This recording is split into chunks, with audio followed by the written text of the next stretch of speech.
How come you've got red all over the canvas?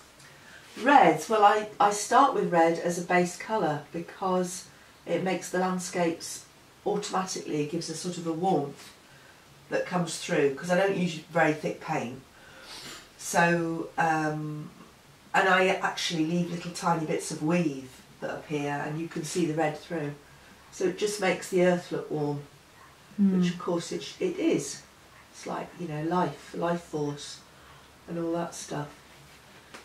And it also, red being the opposite to green, I use a lot of green. It's a lovely kind of juxtaposition of colour. So it makes the greens much more interesting. I think. I also use other things, like if I'm doing a dark picture, like a moonlit picture, I might start off from a really dark base, like, you know, dark greeny purple, because then the absence of light isn't a problem. So, and I do use ochre sometimes, but mostly red, because I like red anyway, it's my favourite. I notice you do a lot of night scenes.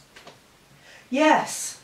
Well, I think I used to, when I was younger, I used to do a lot of walking at night, because I used to like walking the fields with dogs. I don't do it so much here because actually in Gunnersley there's not so many places to go at night. Round the moors you've got open spaces and you can walk in the moonlight.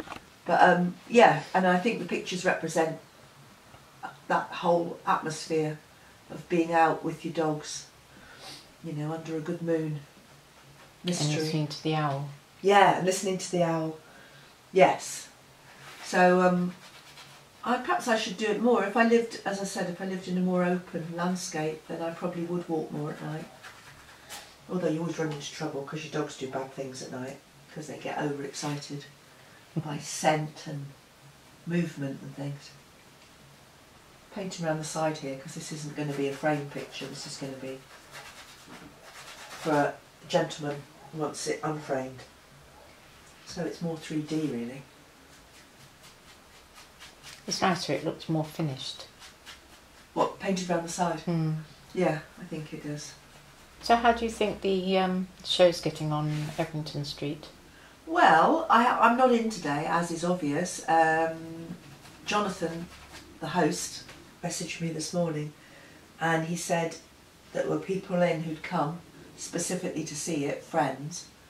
I'm not sure who they've been because he didn't give much more elaboration. I think it's gone really well. It's very good to get a whole lot of new work into a room together, just because you don't actually look, when you're painting it, you look at it, but you're not looking at it in a complete way. And actually, it's a bit tormenting because sitting there looking at them while I'm drinking coffee and talking, I'm noticing things themes that are coming out, and little bits of imagery that I'm going to use again, you know, certain atmospheres. And it's interesting hearing other people's opinions about them, because people, of course, see my work, like we all do, see other people's work, totally different to the way you see it yourself. So people will observe something and they'll go, "Oh, you're always doing that, Jo," and I'll think, I hadn't even noticed, but it's a theme. So it's good to be made to feel a little bit conscious of how the world sees your paintings, as opposed to just, because I'm a bit like a hermit really, a lot of time in here on my own with paintings, and they're meant to be in public places, aren't they? Or they're not public, they're meant to be observed, stand on their own. Yes. And I can't be everywhere with them to explain them, like a mother.